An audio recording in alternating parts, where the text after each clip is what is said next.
A wealthy man walked into his kitchen and stopped cold.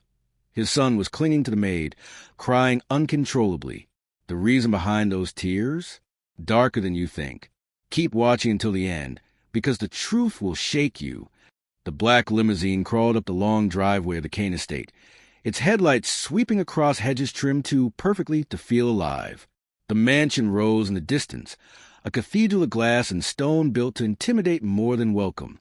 Inside the car sat Alexander Kane, a man who had spent his life mastering power. Business was his language, money his weapon. He had just returned from 3 weeks abroad, sealing deals that would add millions more to his fortune. And yet, as the car rolled to a stop, he felt no triumph, only exhaustion and something else he couldn't name. The driver opened the door. Alexander stepped out, suitcase in hand.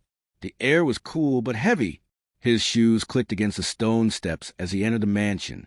Silence. Too much silence. Usually by now, the staff would appear. Someone would rush to take his bag, another to offer him food or drink. Tonight, nothing. The foyer's marble floor reflected his image back at him, like a ghost in a palace. He dragged the suitcase across the hall, its wheels echoing against the high ceilings. The sound only made the emptiness worse. "Hello." His voice carried upward, swallowed by shadows. No reply. His jaw tightened. Something was wrong. Alexander moved deeper into the house, his footsteps slower now, cautious. The stillness wasn't peaceful. It was suffocating. The longer it lasted, the heavier it pressed on him. And then, faintly, he heard it, crying. It was soft at first, muffled. But it grew clearer as he approached the kitchen. He stopped at the door, his heart thudding in his chest. He pushed it open and froze. At the sink, shoulders trembling, stood Maria, the new maid. Her back was hunched, her uniform damp with tears. Her face was streaked, her hands gripping the counter as if to steady herself. But it was the child at her waist that shattered him. Daniel, his only son. The boy's arms were wrapped around her tightly, clinging with desperate strength. His face was pressed into her side, his small body shaking with sobs that cut through the room like knives. For a heartbeat, Alexander couldn't breathe. The sight didn't make sense. His son, clinging to a maid, crying as if his world had collapsed. He stepped inside, his voice sharp. "Maria!" She flinched, spinning halfway toward him. Her eyes were red, swollen, shining with fear. For a second, she looked like someone caught in a crime. "What is going on here?" His words struck the air like a gavel. Maria opened her mouth, but no sound came. She looked down at the child, then back at him. Tears slipped free again. Daniel whimpered, his grip tightening. His small fingers dug into her uniform, as if he'd be ripped away at any moment. "Maria." Alexander's voice cracked with something between anger and panic. He dropped his suitcase. It hit the floor with a heavy thud that made the boy flinch. "Why is my son clinging to you like this? What's happening here?" The maid's chest heaved. Her lips trembled. She stroked Daniel's hair with shaking hands. Her eyes flickered into Alexander's with a plea he didn't understand. Daniel lifted his head for a second, his face wet with tears. The boy's eyes met his father's, wide, terrified, unfamiliar. Then he buried his face back into Maria's side, crying harder. The sound hollowed Alexander from the inside. His son was afraid. Of what? Of who?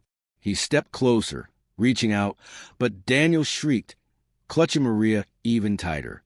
The child's fear sliced through Alexander's chest like a blade. His hand dropped. His voice softened, but trembled. "Maria, tell me, what is going on in this house?" The seconds stretched. The kitchen clock ticked, loud, merciless. Finally, Maria spoke. Her voice was fragile, almost a whisper. "Sir, I tried to protect him." Alexander's world tilted. Protect him? The words echoed in his mind, heavy, poisonous. Protect him from what? He stared at her, unable to breathe, unable to move. She held his son like a shield, tears running down her cheeks, while the boy clung to her as if she were his only safety. Alexander's eyes flicked toward the hallway beyond the kitchen. Maria's gaze followed, just for a moment. But it was enough. enough to tell him that something inside these walls was darker than he ever imagined. The silence wasn't just silence anymore. It was hiding something. And in that moment, standing in his own kitchen, Alexander Kane realized that for the first time in years, he was afraid of what came next. The word struck Alexander like a slap. Protect him? His eyes narrowed, jaw tightening. The room seemed to shrink around him, the air too heavy to breathe. He took a slow step closer, his voice sharp, trembling with restrained fury. "Maria, what do you mean?" The maid's lips parted, but no words came. Her throat bobbed as she swallowed, her arms tightening around Daniel. The boy whimpered, refusing to release his grip, his small fingers clinging to her uniform like a lifeline. Alexander's chest tightened. His own son, terrified of letting go. His gaze darted between them, confusion gnawing at his insides. "I demand an answer. Now." Maria's eyes brimmed with tears. For a moment, she seemed ready to speak, but then her gaze shifted, flicking nervously toward the dark hallway beyond the kitchen. The movement was small, almost unnoticeable, but Alexander caught it. Something or someone was there. He followed her stare into the shadows, but the hallway remained silent, empty, still. A prickling sensation crept along the back of his neck, as though unseen eyes were watching. Maria's voice finally broke through, trembling, hushed. "Not everything in this house is safe, sir. I swear to you, I never meant for him to be caught up in it." Her words hung in the air like smoke, thick and suffocating. Alexander's fists curled. Not safe? This was his mansion, his fortress. Nothing, no one, had the right to threaten his son under his own roof. "Explain yourself," he growled, his voice low, dangerous. But Maria only shook her head, pressing her cheek against Daniel's hair. "If I tell you, you won't believe me." The boy's shoulders shook as he whispered something muffled into her side. Alexander leaned forward. "What did he say?" Maria hesitated, her lips trembling before she whispered back. "He said he hears them at night." The kitchen clock ticked loudly. Alexander's breath hitched. His heart thudded against his ribs. "Hears who?" Before Maria could answer, the lights above flickered. Once, twice, then held steady. The silence deepened, pressing into every corner of the room. Daniel whimpered again, clutching her tighter. His tiny voice cracked through the stillness, raw and pleading. "Don't let them take me again." Alexander froze. His blood ran cold. Again, his knees nearly buckled, but he forced himself to stand taller. His voice shook despite his effort to control it. "Daniel, what do you mean again?" The boy refused to look at him, his face buried in Maria's side, his sobs muffled, desperate. Maria closed her eyes, her shoulders sagging under the weight of a secret she could no longer contain. She finally whispered, "Sir, your son has been waking up in places he doesn't remember going. He cries for hours, saying voices call his name. Last night, he was found outside barefoot at the edge of the woods." The words slammed into Alexander's mind, cold and merciless. His chest constricted, rage and fear clawing their way through him. "That's impossible," he snapped, his denial instinctive, his voice cracking like thunder. "This is my house. My security is flawless. No one gets in, no one gets out without my knowing." Maria met his eyes at last, and in hers he saw no doubt, only terror. "Sir, the danger isn't coming from outside." The floor seemed to vanish beneath him. Not outside. Inside. His gaze flicked again toward the dark hallway, the yawning shadows stretching further than they should, curling like black smoke. He swallowed hard, his body rigid, his mind spinning. Daniel sobbed louder, trembling violently now. Maria rocked him gently, whispering soft words in his ear, though her own voice cracked with fear. Alexander forced himself to breathe, forced his thoughts to focus. "Who else knows about this?" he demanded. "No one," Maria said quickly, shaking her head. "I haven't told the staff. I was afraid they'd leave, afraid they'd say I imagined it." Her eyes flicked upward, her whisper dropping lower. "But it's real, too real." Alexander's throat tightened. He had built this house to be impenetrable, to keep every threat at bay. Yet here, inside these very walls, something had found a way in, something that had touched his son. His fists clenched so tightly his knuckles turned white. "Why didn't you come to me immediately?" Maria's voice cracked. Because you weren't here." The words cut him deeper than he expected. He looked at his son again, the boy he thought was safe, cared for, shielded by wealth and walls. Yet here Daniel was clinging to a maid like she was his mother, begging not to be taken again. And Alexander had been gone. His jaw trembled, but he forced his expression back into stone. "Maria," he said firmly, "from this moment, you do not leave his side. Not for a second. Do you understand?" She nodded quickly, relief and fear mixing in her expression. Alexander's eyes hardened as he turned toward the hallway again. Every shadow felt alive, every silence a threat. Something was wrong in this house. Something beyond logic, beyond reason. And for the first time in his life, money and power offered no protection. His son had been marked. He stepped back into the kitchen, placing a hand against the counter to steady himself. His voice dropped to a whisper, but it carried with iron weight. "Whoever or whatever has touched my son will regret it." The clock ticked. The silence deepened. And somewhere deep in the house, faint and distant, came the sound of a door creaking open. Alexander's head snapped toward it, his pulse racing. Daniel whimpered, clutching Maria tighter. And in that moment, the millionaire knew the true nightmare was only beginning. The sound of the door creaking echoed through the mansion like a taunt. Alexander's entire body tensed. His instinct as both a father and a man who had clawed his way to wealth told him this wasn't just coincidence. He strode toward the hallway, his shoes clicking against the marble floor, each step deliberate, heavy, furious. Maria followed, clutching Daniel, who whimpered softly in her arms. "Stay behind me," Alexander ordered, his voice low, controlled, though his heart thundered in his chest. The air in the mansion felt colder now. Shadows clung to the walls like wet stains. The silence carried weight, broken only by the faint, hollow creak of a door rocking slowly on its hinges deeper in the corridor. He reached the hallway's end, where a narrow staircase led downward to the cellar. The door stood open, swaying slightly as if beckoning. Maria gasped quietly, her grip on Daniel tightening. "That door was locked. I made sure." Alexander's eyes hardened. "Not anymore." He descended, each step groaning under his weight, the air thick with dampness and something else, something metallic, like rust or blood. The cellar was vast, stretching beneath the house like a cavern. His father had told him once, years ago, that parts of the mansion were built over old foundations, remnants of an estate older than the family name. He had never cared then. But now he could feel it. The age, the weight of something buried. As they reached the bottom, Daniel whimpered again. His tiny hand clutched at Alexander's sleeve this time, his face pale. "They don't like you here, Daddy," he whispered, almost dreamlike. Alexander's heart stopped.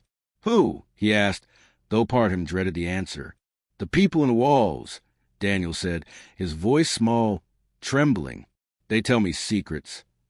Maria let out a sharp breath, her eyes wide. "Sir, please, we shouldn't be down here." But Alexander pressed on, anger fueling his courage. And then he saw it. At the far end of the cellar, half buried in the wall, was a door unlike any other in the house.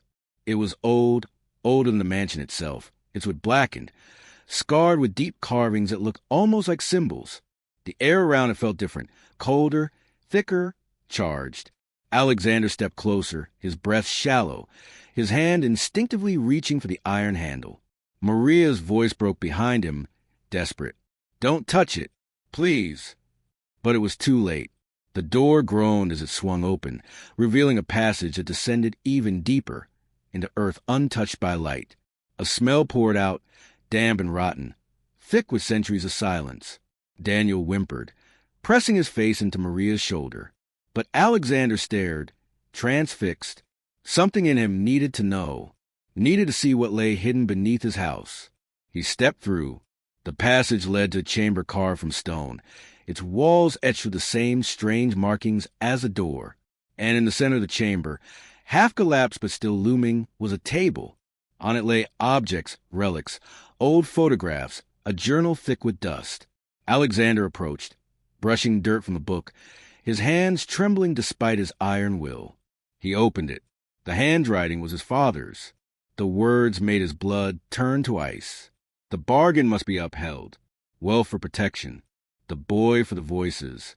The heir must be marked, as my father before me. They dwell in these walls. They watch. They wait.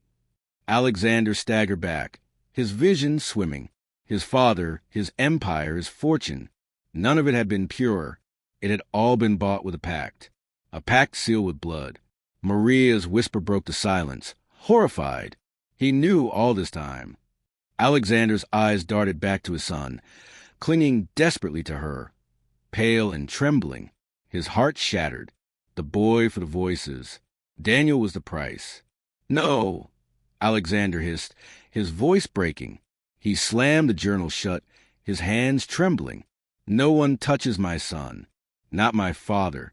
Not whatever's down here. The walls groaned. The air thickened.